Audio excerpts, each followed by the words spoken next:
Good afternoon, CFM. This is Coach Matt with our Monday workout. Let's begin today with 25 or 20 calories on your choice, row, bike, or ski. And then we'll go into a little single round complex, 5 reps on each side of a hip cradle. So this is an external rotation of the leg and the hip where I'm pulling up on my shin.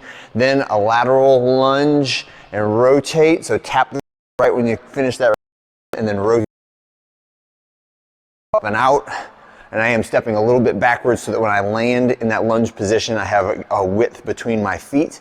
And then the last one is drinking bird, right? So it's the stagger stance, hip hinge, trying to kind of flare my shoulders, push my chest out, squeeze my shoulder blades together as I step back and forth left and right.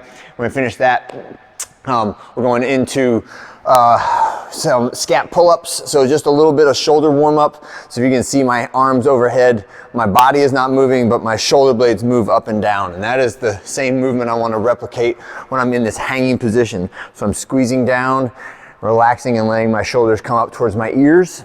After that, our Copenhagen plank. This is a hip adductor exercise. So adductor means I'm squeezing my hips together. So it's one of those groin muscles that we use for stability. We use when we're taking side steps, but it's one of the ones that's not directly targeted by any of the big movements that we do unless you go super wide like on a sumo deadlift. So Copenhagen plank, I'll be on the side, right? And you can have your elbow on the ground with a little pad if you want to.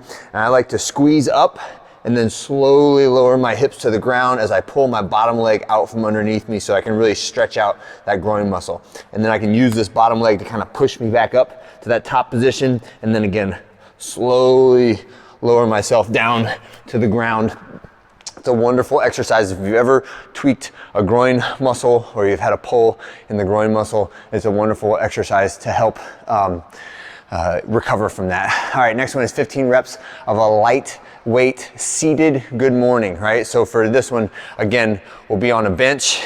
We're doing a seated good morning.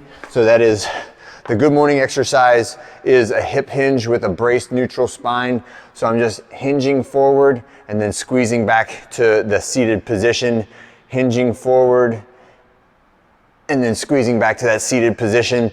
If you would like, I say light, right? Body weight is very light. If you want to hold a kettlebell to your chest, it can help to pull you towards the center of the pad. If you want to have a barbell on your back, right, that can be good too to help additional stretch, but just make sure whatever weight you're using that it does not ever allow your spine to curve or to compromise the bracing of your spine when you do that. And then we're going to do deadlift warm-ups. I have a significant amount of deadlift warm-ups because we are going up to heavy singles today. So there's lots and lots of sets. But in the beginning of the deadlift warm-ups, you do not need to take a lot of rest.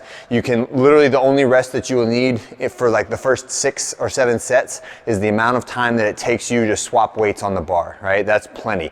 You don't need to start resting significantly until you get into like the set number 3 or 4 on your on sugar WOD, right? That's where we hit into this like 80%, 90% for small reps, so like 2-3 reps at 80, 90%. At that point, then yes, we should be resting 2-3 minutes between sets. And then on the last ones, it may be even longer than that depending on how heavy you're lifting. So in general, the higher the percentage of your lifts, the smaller the sets will be and the longer the rest should be between sets in order to get the best performance out of those sets, okay? There is an unspecified set at the end of it, so it's kind of like an open-ended 1 rep decision that you gotta make today. If you feel like, wow, today really is the day, I'm going for the 1 rep max, I feel great, then at your discretion, you can do extra reps at the end. You do not have to be done when it says, you know, the 97% or the unspecified one. If you would like to do extra pulls, you totally can.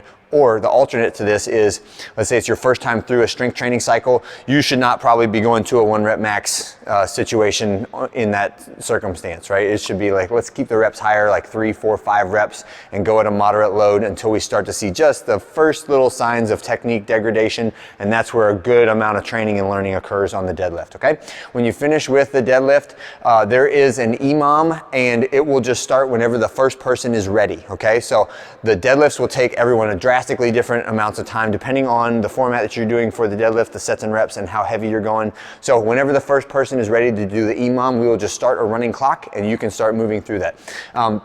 This is one of those EMOM workouts that probably will feel easy on the first couple of rounds. It'll be getting moderate in the middle rounds, and the last two, like the 4 and the 5, should be pretty tough. You should have a lot of accumulated fatigue, and it should be a struggle to get through the end of it. So we just select our difficulty level and the number of reps we get, how fast you run, etc., in order to achieve that desired stimulus, right? So it should not be like the first round is almost impossible, because that will just make it so that you aren't able to keep the interval for the rest of the workout. So just make sure that we're sticking with the interval and adjusting as necessary. But the first one is every minute on the minute workout is a 200-meter run or about 40 seconds, right? So this is out to the corner, across the street, and back inside. If that takes too long, right? If you're running back in the door at like 57 seconds, then I want you to cut some distance off of that, okay? And if you're able to get inside in like 30 seconds, then great, okay?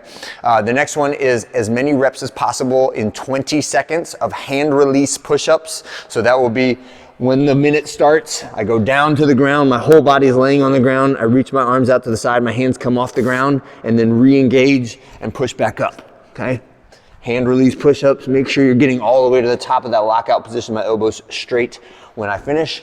And then the last one is just a 20-second hollow hold. So again, I'm getting into this laying down on my back position, my hands and my feet are up off the ground, and now I'm kind of curling my spine, squeezing all the muscles on the front side of my abs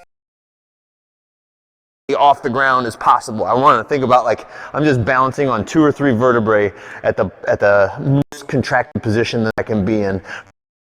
Should be really difficult to hold for 20 seconds and then pop up, you get that 40-second rest, and you're right back into that 200-meter run, right? So this is all body weight exercise, all cardio exercise, and it should be that moderate intensity aerobic interval style workout. There is some extra credit afterwards that we will go over. I don't want to talk about it too much right now to clutter the minds of everyone thinking about deadlifts and body weight exercise, but it is all hip and glute oriented stuff. So you got Bulgarian split squats, you got weighted hip thrusts, you got band fire hydrant, and you got dead bug, okay? So those are our 4 accessory exercises, and it will depend completely on how much time you spent doing your deadlifts and your conditioning. If you want to do the extra credit instead of the conditioning because you're really interested or you want to work on glute and hamstring and hip and core stuff, then it is totally fine if you would like to substitute the extra credit for the conditioning if you don't have time for both of them, okay? So just make sure that you get what you want out of the workout today. Everybody try to get your deadlifts in, make that the priority for the day, and then the other 2 can be at your discretion, okay? Have a great one, and I'll see you guys on Tuesday.